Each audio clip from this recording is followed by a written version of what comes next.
Morning, May 6th, right now. The heart of the battle, the eyes of the world are all focused in on this one field.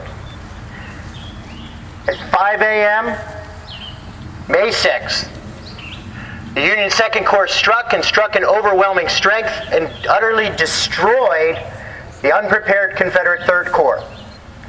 The 3rd Corps dissolved. It didn't fracture, it didn't break, it dissolved out across those fields in front of you at the far distant tree line. Because of daylight savings time, that wouldn't be 5 a.m., it would be 6 a.m. your time. Troops would have been streaming back across this field in utter disarray. And as everything falls apart and the entire right wing of the Confederate Army disappears, Union forces appear on the tree line in front of you. They infiltrate the woods to your right across the road. And the only line of defense that is left to the Confederates are 12 cannon that belong to Colonel William T. Pogue.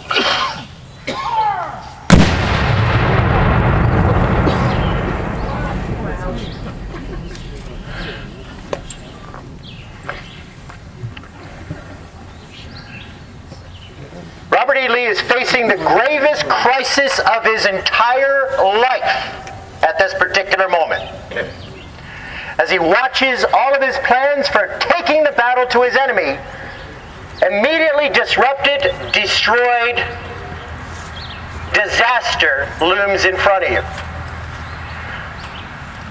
Generals have no longer any commands to command.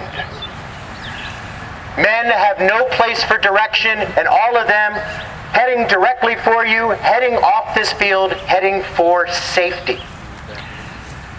General officers like General A.P. Hill should be out there trying to rally their men. But in fact, they too are overwhelmed by a situation they have never encountered before in their lives. So they act in peculiar ways. We find that many a person, when they're overwrought, that their senses shut down on them, and they have a tendency to revert to some former occupation, some element of comfort that they know that they can command. And in this particular case, a Lieutenant General, Ambrose Powell Hill, was not out in the field trying to rally his men, but actually was working with the 12 guns of Pogue, serving on a gun crew, not acting as a lieutenant general, but acting as a sergeant. The chief of artillery for the entire Army of Northern Virginia, William Nelson Pendleton, racing back and forth among these 12 guns, giving them encouragement and hoping, sighting their guns, acting like a lieutenant rather than as a general.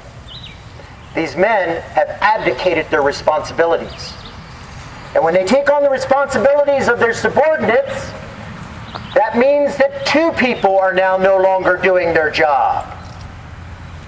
And at this particular critical moment, everybody should be doing their job and more. Robert E. Lee, faced with this crisis, this situation unfolding in front of him, does not have the help and support of the generals he needs. And he is going to have to rectify this situation personally. Robert E. Lee will ride out into that field in front of us to try to rally the Confederate 3rd Corps. As you already heard from Eric in our very first stop, that Robert E. Lee is the living embodiment of the Confederate Army, the Confederate will, that the men trust and believe in him. There is something of a benediction in the man, as one Confederate wrote. So he would be the perfect talisman to ride out there. Calm, serene, self-possessed, all those great attributes that we know in Robert Edward Lee are not going to be the Robert Edward Lee we see in that field, because the situation is not one of veneration at all. As Lee rides out into that field and demands that the men stand with him, the men, badly frightened, disillusioned, ignore him. They leave him. They go off the field. And as they bypass the commander who tells them to rally on me, Robert E. Lee has to act in a most uncharacteristic way. He becomes bold. He becomes confrontational. He begins to curse at the men.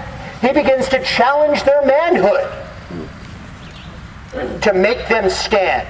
He tries to anger them so that they will act and think like soldiers. In the midst of this field in front of you, some of the best shock troops of the entire Confederacy are going to be streaming back towards us. A brigade of South Carolinians, a brigade in name only at this point. And in the midst of this flotsam was their commander, a brigadier general named Samuel McGowan. And McGowan, trying furiously to get his men to rally, will turn to staff officers and say, dress those men, make them stand. And he will get an answer from his own staff saying, they will not stand in the fires of hell. And they would not rally them. Robert E. Lee rode into the midst of this moments later and confronted McGowan head on amid his men. And instead of saying, rally with me, General McGowan, stand with me, what he did say loudly was, my God, McGowan, is this your fine brigade running like a flock of geese? That wasn't calculated to rally. That was calculated to hurt. He was challenging their existence. He was challenging their reputation, everything that they have achieved. And I guarantee that if you look at any major battle of the American Civil War in the Eastern Theater, from 1862 on, and you pick where the maelstrom is at its most intense, I can guarantee that McGowan's brigade would be in the eye of that storm, infallibly. It's not just hyperbole, that's truth. And here is a day that is no different, because they have been in the vortex of one of the most disastrous onslaughts that we can imagine. And they were crushed. McGowan himself was angered by what Robert E. Lee yelled at him. He had been challenged by Robert E. Lee, and he met that challenge. He spoke up. He said, we are not running, General. We are looking for a place to regroup, and we will fight as well as ever. Isn't that what Robert E. Lee wanted? Exactly that answer. But in truth, it still failed. Because McGowan and his men have determined that this is not the place to fight, and this is not the time to fight. And they left Robert E. Lee in that field. They left him. And as Robert E. Lee rides back to this line of guns, he is watching the destruction of the Army of Northern Virginia. This could easily be the last day of the entire rebellion. Because the living embodiment of the Confederacy was dying before our eyes. Union forces have entered the woods in front of us. They are at the edge of the field and firing into it. Union forces infiltrating the woods beside us are literally firing across the road towards the artillery.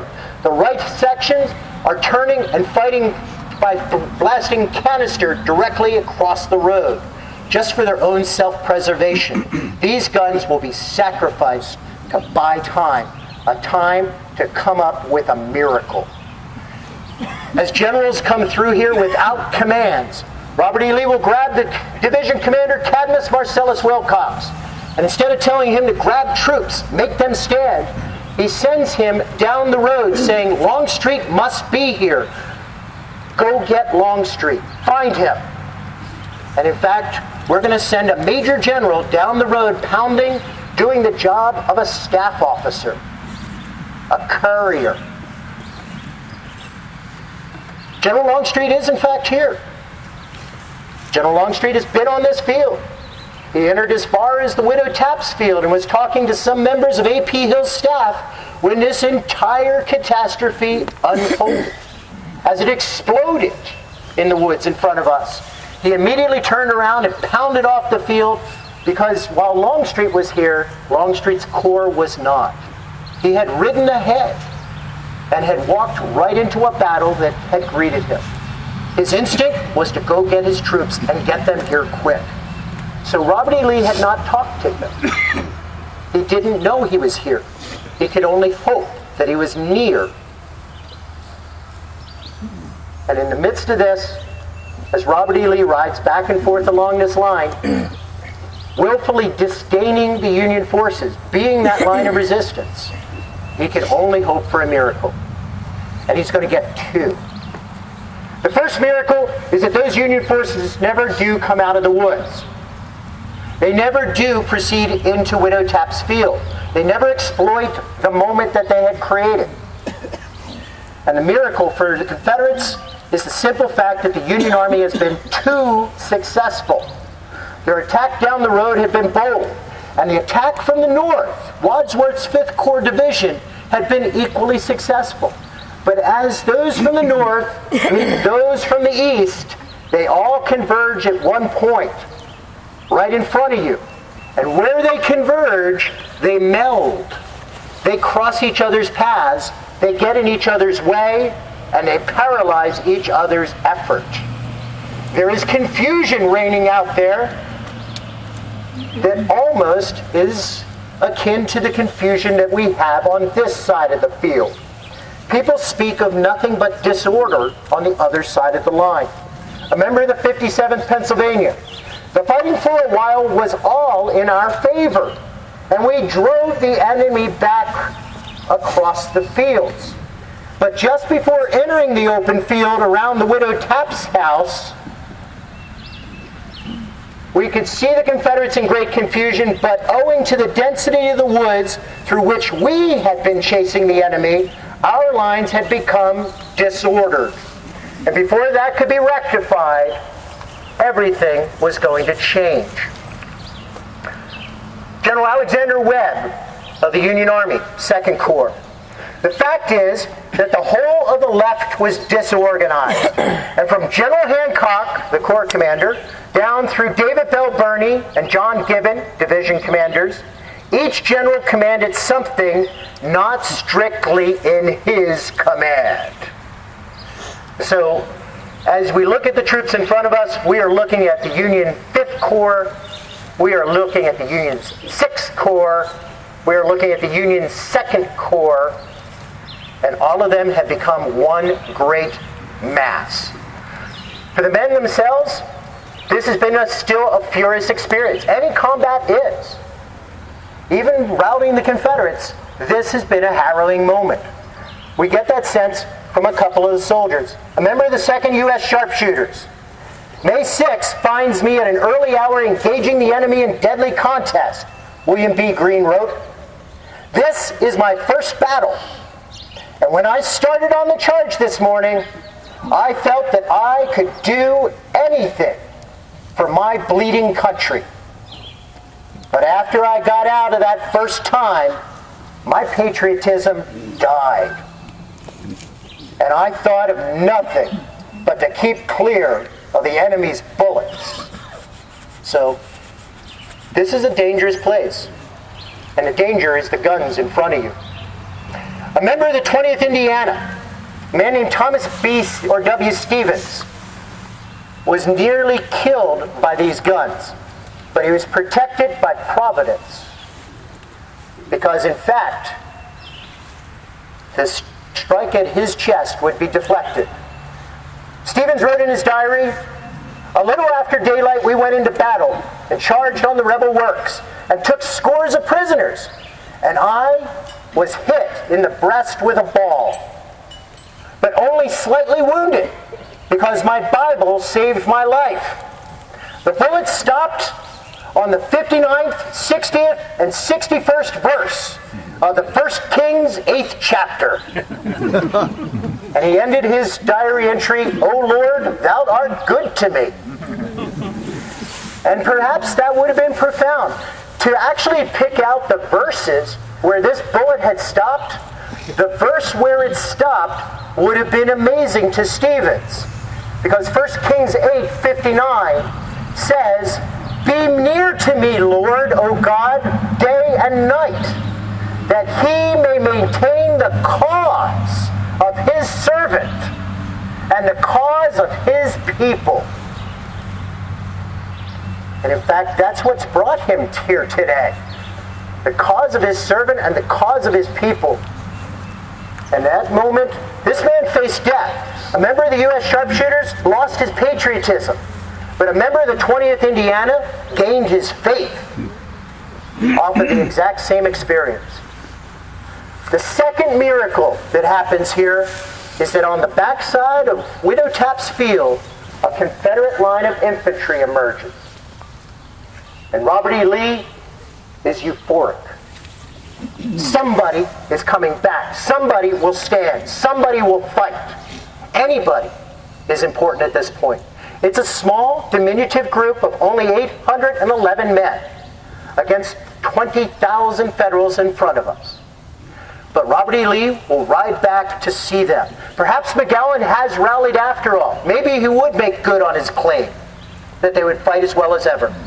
But as he rode back to this group, he did not recognize the commander at their head, a brigadier general that was unfamiliar to him, a brigadier general named John Gregg, a man who came from the West and was making his debut here in the East for the first time.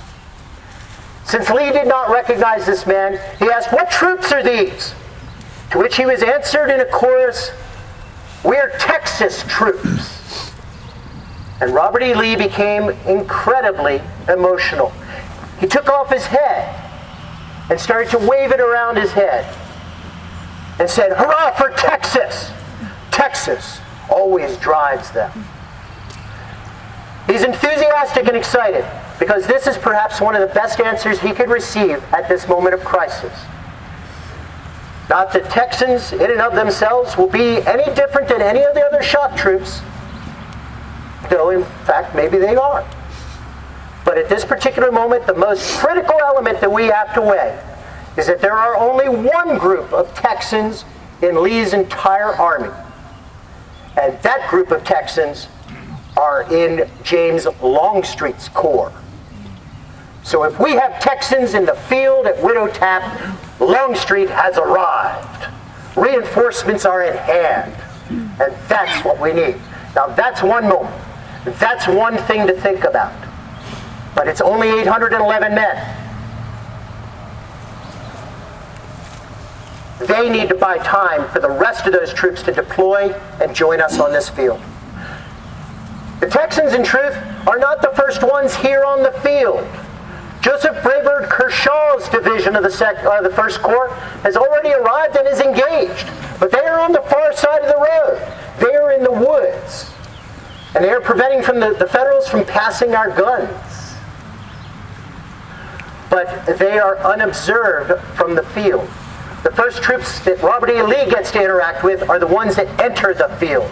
So he sees the Texans as the first tangible evidence of Longstreet being here. And he becomes extremely emotional about it.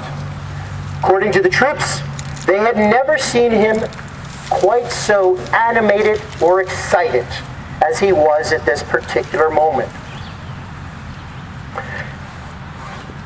One of the soldiers noted that the general quickly ran up to General Gregg and was quick to talk to him.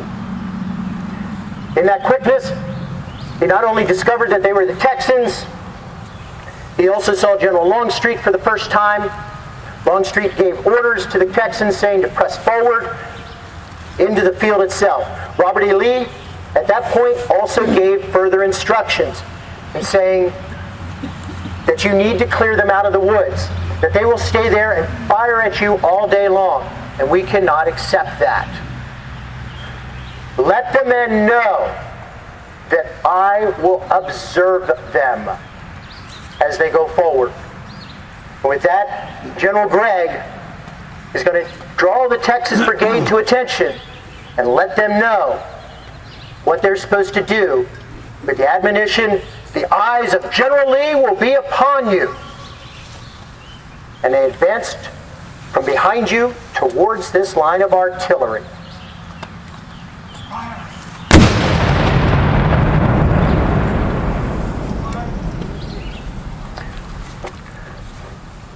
A field of smoke would have obscured everything in front of them. And they would enter into that haze and enter into a battle for their very lives. 811 men are going to go forward from this place into that field to meet thousands of Union soldiers that they have yet to see in a field that has been obscured by 12 cannons that have given us almost 10 times the amount of smoke that you're dealing with right now. You have the smell of battle about you right now. You are smelling what Texans smelled as they prepared to go into this field, and as they start to march forward, there is nothing ahead of them except the enemy. As they move forward, General Longstreet is quickly trying to get other troops rallied.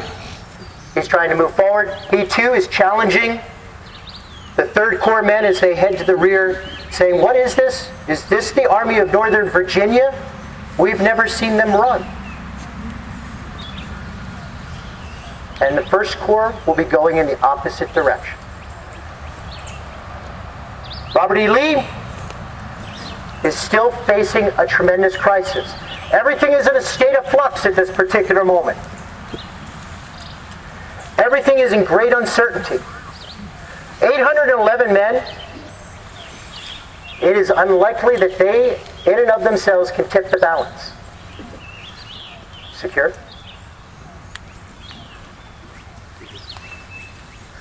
But as the Texans go forward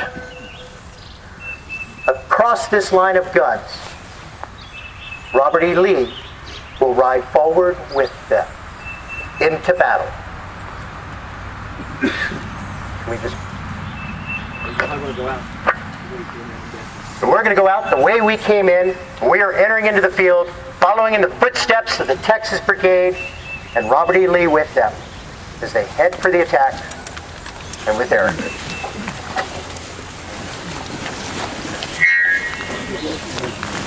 Behind you can see Pogue's line of guns where we just left, and we have advanced forward, eastward, following the footsteps of the Texas Brigade under John Gregg on the morning of May 6, 1864.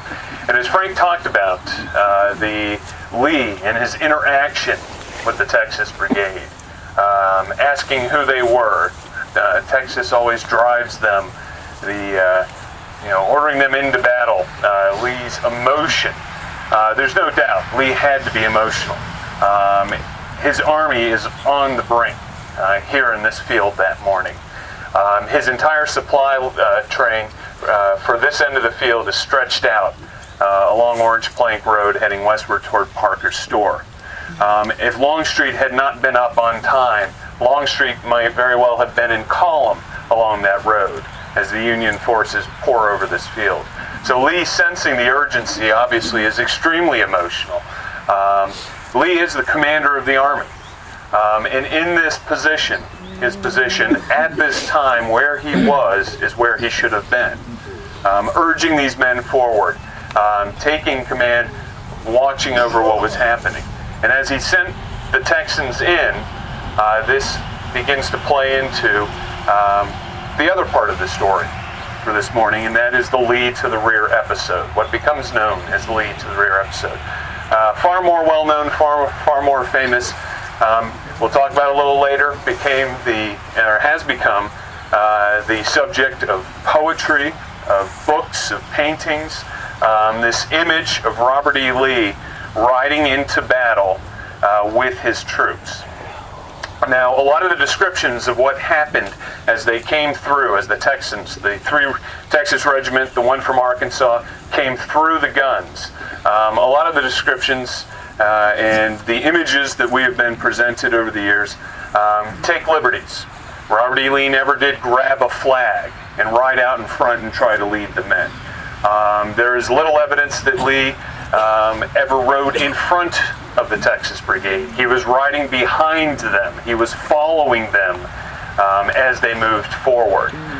In fact, the vast majority of the accounts of what happened say that the Texans didn't even realize Lee was there until they had covered some distance. So he was riding behind the Texas Brigade as they went forward. The most recent account of Gregg's interaction, the brigade commander's interaction, was recently published in Civil War Times magazine. And it's perhaps the closest in time account that we have of the interaction between the Texas Brigade and Lee. It was written by John Gregg, the brigade commander, on May 24th, 1864. Only 18 days, 2 weeks after the event here, as they're on the North Anna River to the south, Gregg wrote a letter to a friend in which he said, "In riding forward, I found General Lee and told him who we were. He said he was glad to see us back. He said, quote, 'We must drive those people back. The Texans always drive them. You must not stand and exchange shots with them. They will shoot as long as you, but push on, and they will not stand before you.' I then said, 'Men, the eye of General Lee is on you.' And they responded with a cheer. The old general pulled off his hat, and we moved forward. The general was very much excited, and tears were coming from his eyes. He followed us some distance into the enemy's fire, and though I did not see him, Captain Bettel, I learned, he is wounded and I haven't seen him, says he took the horse by the bridle and turned him back." That's John Gregg's letter, dated May 24th, 1864, only 18 days after the event here. After Lee comes in, rides through Pogue's guns with the Texans. Very similar to what Frank quoted at the last stop, but these are in the words of Gregg, so very close, the brigade commander who conversed with Lee as they came into the field. This letter puts the Lee to the rear episode up to probably 40 different accounts of what happened. This interaction between the Texans and Lee. For us historians, if you can find 5 accounts of the same event, the same episode, that's pretty impressive. But to have 40 accounts just kind of shows how important this became. In the memory of those who witnessed it, or those who thought they witnessed it, or those who heard it. But what we do know is as the brigade came forward, Robert E. Lee was riding behind it. They halted just on the far side of Pogue's guns to reform their ranks after they had passed through the guns to get back into their formation. It's about this time as they began to move forward that the Texans realized that Robert E. Lee was riding behind them. And this is where the numerous accounts of the requests, the urging of these men that their commander remove himself from harm's way. William Pogue, commanding their artillery, he said, "Soon the Texans began to call to General Lee to go back, and as he seemed not to heed, they became clamorous, insisting that if he did not go back, they would not go forward." Another eyewitness said, "Go back, General Lee, go back. We can't go forward until you go back." Another eyewitness reported men shouting, "Go back, General Lee, go back. We have whipped them before, and damn them, we can whip them again." "Lee to the rear," men were shouting. "If you'll go back, we'll drive them to hell." Another quote. Another man said that a soldier was kicking at Traveler, at Lee's horse, his mount, kicking at him and shouting, "Get out of the wilderness with General Lee, you old loony." Another soldier was quoted as having said, yelled to Lee, you will get killed, Daddy." Now there's an interesting term to use for Robert E. Lee. But again, the reverence, the admiration that these men have as they look to Robert E. Lee, their Army commander, and what they think of him. Another staff officer said that one man had tears coming down his cheeks and yells were issuing from his throat. He exclaimed, "I would charge hell for that old man." Nearly 40 different accounts of the Texans verbally interacting with Robert E. Lee, yelling at him, telling him to go to the rear. They will do their duty, but you need to go to safety. There are nearly 30 eyewitnesses to physically approaching Robert E. Lee.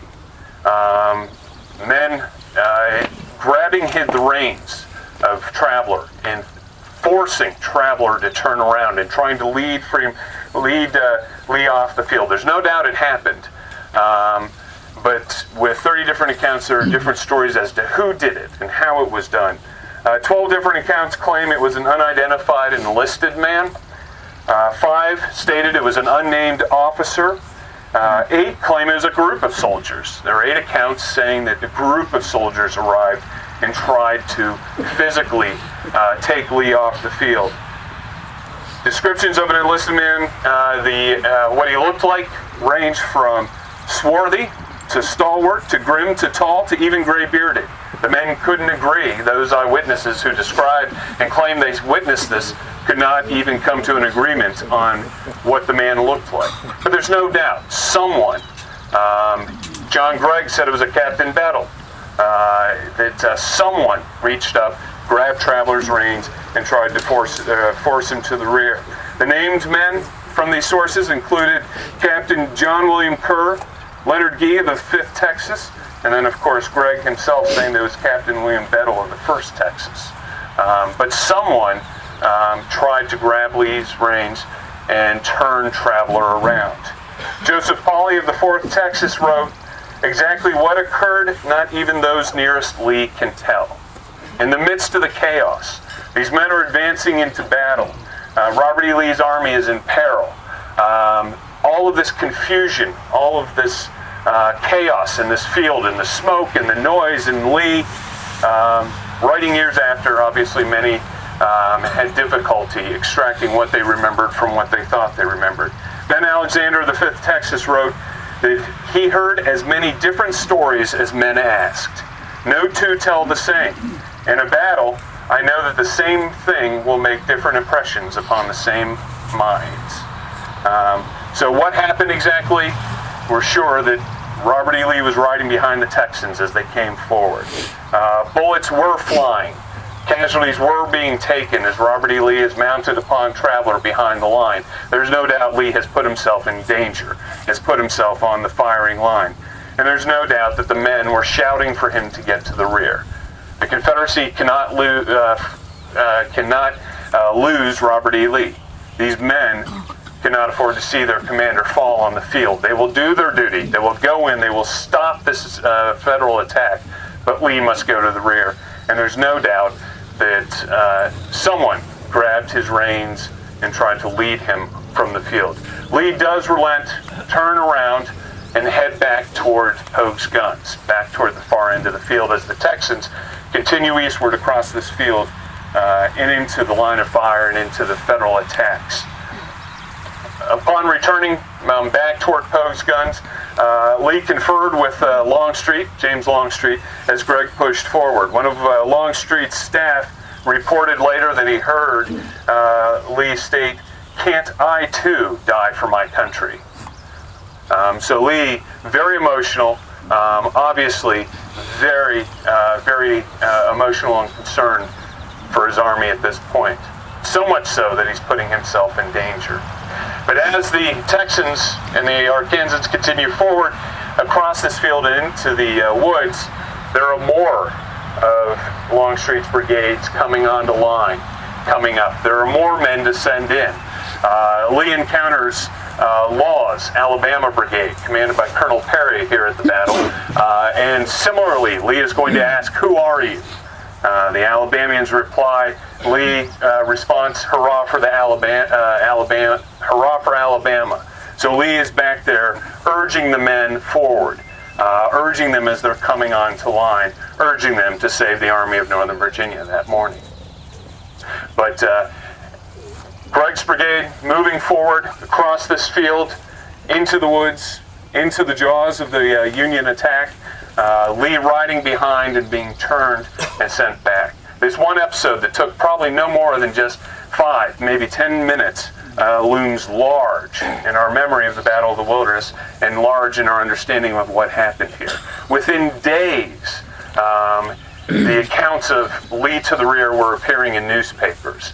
That day, May 6th, men were writing, Confederate soldiers, men who were not even here on this end of the battlefield, or I should say men who were not in this field at that time, were writing home and putting in their diaries references to the rumors they heard of Lee riding into battle and being turned to the rear. So very important and very large in the understanding of what happened here. And so to continue, though, with the attacks, once Lee has headed to the rear, once he has returned, and as more brigades are coming online, the Confederate attack is rolling forward, not just on this side of the road, but also on the south side of the Orange Plank Road. Longstreet has arrived just in the nick of time, and he's now going to lend his force to blunting the Federal attacks. And so to continue with that story, follow us, and we'll continue across the field here and follow Frank.